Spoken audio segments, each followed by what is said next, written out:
Sir Jim Ratcliffe, Manchester United's new partial owner, has absolutely torn into our squad, explaining that we currently lack the quality in order to compete for major trophies. We're going to go through exactly what he said, the implications for the club, and have a quick look at our squad to see if he's right. Let's go. Sir Jim was interviewed at the America's Cup in Barcelona last month, with a reporter asking if he can take anything from Ineos Britannia's campaign to United. Ratcliffe explained, "No, I think there's one little crossover, which is that you can't win the America's Cup unless you arrive at the America's Cup with a boat that could win the America's Cup. Same in Formula 1. I mean, you put Max Verstappen in a Williams, he's not going to win a Formula 1 championship. And with football, it's the same with the squad in a way. That's the parallel for me. You can't win anything in football if your squad isn't good enough to win something. The quality of the squad is a bit like the speed of the boat. That's the only parallel, really." Essentially, he's explaining that in order to win top prizes in all competitive sports, you have to have the best equipment, so to speak, with the equipment in football being the squad. In the America's Cup, you need a good boat. In Formula 1, you need a good car. In football, you need a good squad. Now, the interesting thing about this quote is that it's coming just days after Erik ten Hag was sacked by Ineos. This is interesting because even though the club let go of ten Hag, the owner still holds the belief that the squad, and mainly the quality of the squad, is responsible for being successful on the pitch, rather than highlighting the importance of, say, the manager, which I have to say is refreshing to see.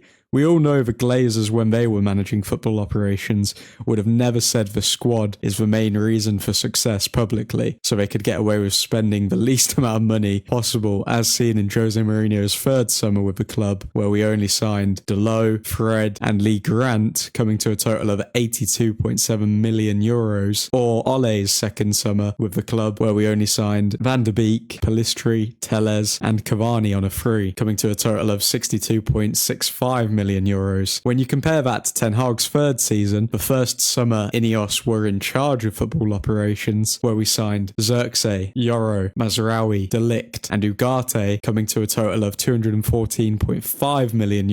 It's a night and day difference. What's even more refreshing to see is that the owners are accepting the fact that these players just aren't good enough. They're not putting their heads in the sand and saying it's all down to the manager on whether we perform or not. What I would hope to see now is some ruthlessness when it comes to outgoings of the squad, because now that our owner has outright said that whether we can compete for major trophies or not comes down to the squad, it would be counterintuitive to not radically change the same squad that has severely underperformed now for 2 seasons in a row. I'm looking at the senior members of the squad, the Lindelofs, the Delots, the Maguires, the Rashfords. All of them should be playing out of their skin this season, because the mediocrity needs to be cut before they infect the youth that are coming into the team as well. While we're on Sir Jim, a lot was made out of the whole cutting Sir Alex Ferguson's ambassadorial contract, but just recently at the Man United v Chelsea game, they were both captured embracing and having a chuckle, which is good to see. I mean, it was a big hullabaloo, but at the end of the day, all the contract was more money going out of the club, and as everyone can see, it wasn't because of the money that Sir Alex was still attending games. It's not as though Sir Alex is in desperate need of money. The man is absolutely minted from his time as manager, and all in all, it's good to see there's no hard feelings there between Ineos and the club's biggest legend. What do you think about Sir Jim's comments? Is it appropriate for the owner of the club to dig the players out like this? In my opinion, this was extremely refreshing to see, and you can tell that Sir Jim actually pays attention to what is going on at the club, rather than just having blanket PR statements that the Glazers made during their time in charge of footballing operations at Manchester United. The only thing we're waiting on now is to see how ruthless they will be over the next few transfer windows, because it's been said by plenty of people already that this squad may just be one of the most boring and unlikable United squads in a long time. Let me know your thoughts in the comments. Should we expect a big clear out in the coming transfer windows, or is this all just talk from Sir Jim? If you enjoyed this video, subscribe and drop a like for more honestly biased sports content. Really appreciate you tuning in, and Godspeed.